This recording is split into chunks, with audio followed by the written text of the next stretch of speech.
อยู่ไหมอยู่แบบนี้มีไซส์เปล่า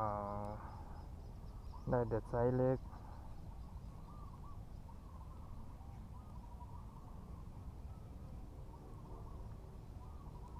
ที่เดิมเลยที่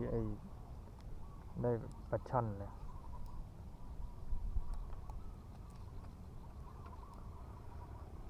เรากินไซส์แค่นี้แหละ